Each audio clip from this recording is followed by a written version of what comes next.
Pancasila adalah dasar dari negara Indonesia yang merdeka. Pancasila tidak lahir begitu saja, namun melalui perumusan oleh para tokoh-tokoh pendiri bangsa ini. Pancasila lahir pada tanggal 1 Juni 1945. Dalam Pancasila terdapat 5 sila yang berbunyi: 1. Ketuhanan yang Maha Esa. 2. Kemanusiaan yang adil dan beradab. 3. Persatuan Indonesia. 4. Kerakyatan yang dipimpin oleh hikmat kebijaksanaan dalam permusyawaratan perwakilan. 5. Keadilan sosial bagi seluruh rakyat Indonesia. Shalom, perkenalkan, saya atas nama Dian Sri Kurnia dengan NIRIM 2320228947 dari program studi Misiologi Fakultas Teologi dan Sosiologi Kristen, Kampus Institut Agama Kristen Negeri Toraja. Baik, pada video kali ini saya akan menjelaskan materi dari mata kuliah Misi Keindonesiaan dengan nama dosen Bapak Peter Randanbua SKM MSI. Dan saya akan menjelaskan salah satu materi yang telah dipelajari sebelumnya, yaitu mengenai permisi mewujudkan keadilan sosial. Perkembangan dari budaya dan politik dalam masyarakat turut memberikan pengaruh kepada konsep keadilan di dalam sebuah masyarakat. Di belahan bumi barat, ketika kosmos dipandang sebagai dasar kehidupan dalam bermasyarakat, keadilan ini dipahami sebagai suatu keteraturan dalam masyarakat yang sesuai dengan adat istiadat yang telah diberlakukan secara turun-temurun. Plato kemudian mengatakan bahwa keadilan adalah suatu relasi fungsional antara 3 kelompok yang ada di dalam sebuah masyarakat. Ia mengatakan bahwa relasi ini memiliki tujuan. Tujuan yang pertama yaitu untuk menopang, dan juga tujuan yang kedua yaitu untuk memelihara eksistensi masyarakat, di mana masyarakat ini terdiri dari penguasa dengan hikmatnya, tentara dengan keberaniannya, dan juga masyarakat dengan berbagai peran ekonominya. Plato mengatakan bahwa kelompok-kelompok yang ada dalam masyarakat itu, yakni penguasa, tentara, dan juga masyarakat, tidak diperkenankan untuk melakukan fungsi-fungsi yang bukan bagian dari kelompoknya. Setiap konsep keadilan yang dimiliki oleh suatu kelompok di dalam sebuah masyarakat memiliki isi dan juga memiliki pengertian yang tidak sama. Konsep keadilan yang diyakini oleh kelompok bergantung pada konsep sosial dan juga pada konsep historisnya. Seorang tokoh bernama Aristoteles mengatakan bahwa nilai keadilan yang ada dalam sebuah masyarakat terbentuk dan diyakini sebagai hasil dari kesepakatan bersama dalam lingkungan masyarakat tersebut. Oleh sebab itu, setiap masyarakat memiliki nilai keadilan yang berbeda-beda atau memiliki nilai keadilan yang tidak sama. Sebagaimana telah dikatakan sebelumnya bahwa konsep keadilan dirumuskan berdasarkan konteks sosial dan historis masyarakat. Jadi, konsep historis dan sosial masyarakat itu berbeda-beda. Demikian pula negara Indonesia yang memiliki konteks sosial dan konteks historisnya sendiri, sehingga para pendiri bangsa kemudian memasukkan konsep keadilan ini ke dalam sila yang ada dalam Pancasila sebagai ideologi atau dasar negara Indonesia merdeka. Konsep keadilan ini disusun dan disepakati berdasarkan konteks yang terjadi dan pernah dirasakan oleh bangsa Indonesia selama bertahun-tahun. Konsep ini tidak lahir begitu saja namun melalui perumusan dan juga melalui refleksi oleh para pendiri bangsa ini.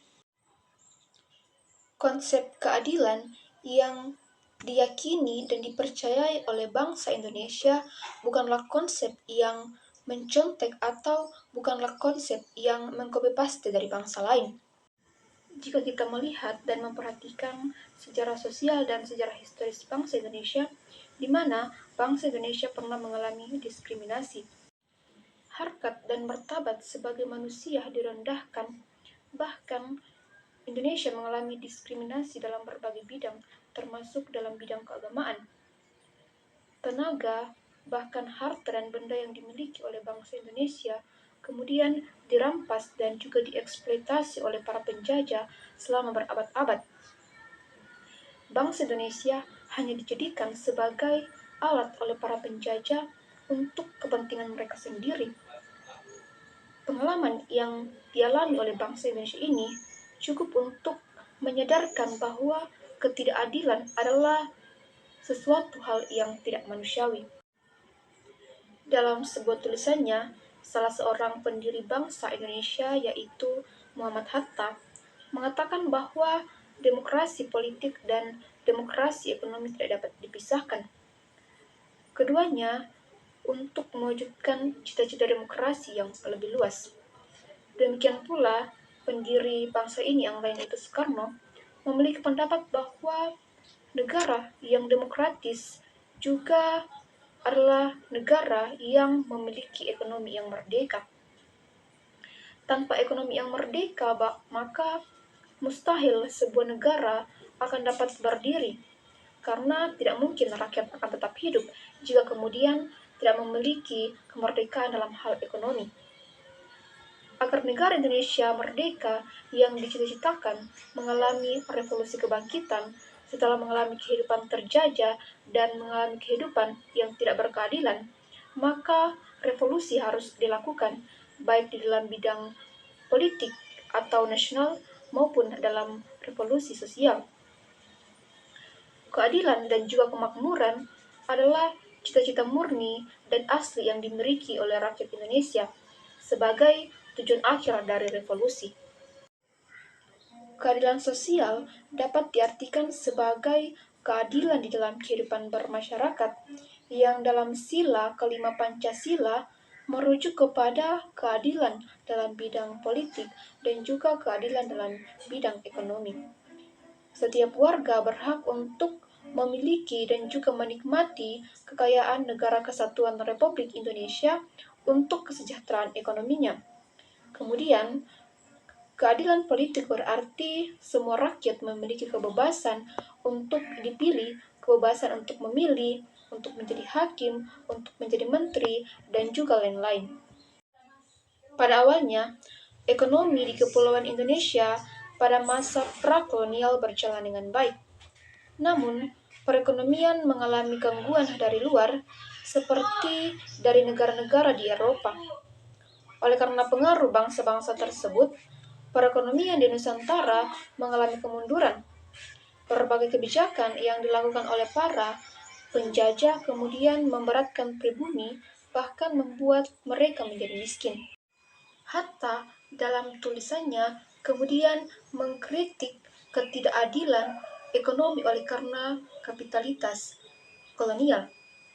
Dalam proses perumusan Pancasila sebagai dasar negara, maka para pendiri negara ini menyadari bahwa perekonomian dan keadilan merupakan hal yang penting bagi sebuah negara yang merdeka. Nah, demikian pula Soekarno dalam pidatonya menyebutkan bahwa prinsip kesejahteraan itu penting sehingga tidak ada lagi kemiskinan di negara Indonesia yang merdeka. Dalam rangka bermisi untuk mewujudkan keadilan sosial, maka prinsip yang perlu untuk dikembangkan untuk menjawab persoalan-persoalan yang muncul adalah dengan melakukan misi secara holistik. Misi yang dilakukan harus melalui ekonomi, melalui pendidikan, dan melalui bantuan sosial serta bantuan kesehatan. Melalui misi holistik ini, maka persoalan-persoalan seperti kemiskinan, keterbelakangan, ketidakadilan setidaknya dapat dikurangi atau bahkan diatasi. Misi yang dilakukan di sini bukan hanya misi dengan cara melakukan kesaksian, baik itu kesaksian secara pribadi maupun memberikan kesaksian secara kelompok, atau misi yang dilakukan dengan memberitakan Injil atau dengan cara memuridkan, ataupun dengan cara bermisi melalui pengenalan Alkitab. Namun, misi holistik yang dimaksud di sini adalah misi yang dilakukan baik dalam bidang pendidikan, dalam bidang ekonomi, maupun dalam bidang-bidang yang lain. Misalnya dalam hal pendidikan, di mana misi yang dilakukan itu dengan memberikan pengajaran kepada anak-anak jalanan yang di mana mereka tidak memiliki kesempatan untuk mendapatkan pendidikan atau mereka tidak memiliki kesempatan untuk bersekolah.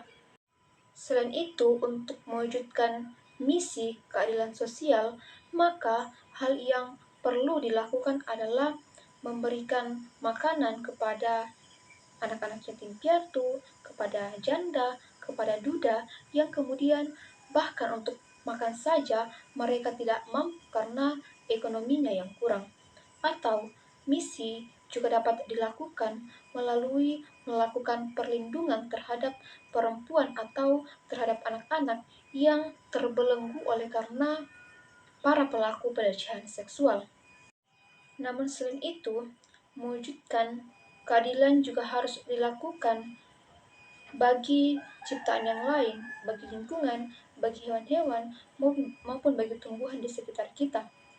Hal ini dilakukan dengan tidak mengeksploitasi ciptaan yang lain.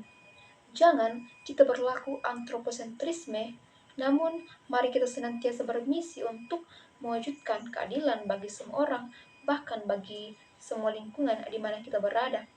Dengan demikian, bermisi ini dapat mewujudkan keadilan sosial sebagaimana yang dicita-citakan oleh para pendiri bangsa ini ketika mereka merumuskan sila-sila dalam Pancasila. Melalui materi-materi yang telah saya pelajari dari mata kuliah misi keindonesiaan ini, saya kemudian mengambil sebuah refleksi bahwasannya cita-cita Indonesia yang tercantum di dalam Pancasila sama dengan misi kekristenan dalam rangka untuk menghadirkan kerajaan Allah seperti di surga maupun di bumi. Dengan pendekatan misi melalui sila-sila dalam Pancasila ini, maka gereja dapat menjalankan misinya sebagai umat-umat yang telah diutus oleh Allah.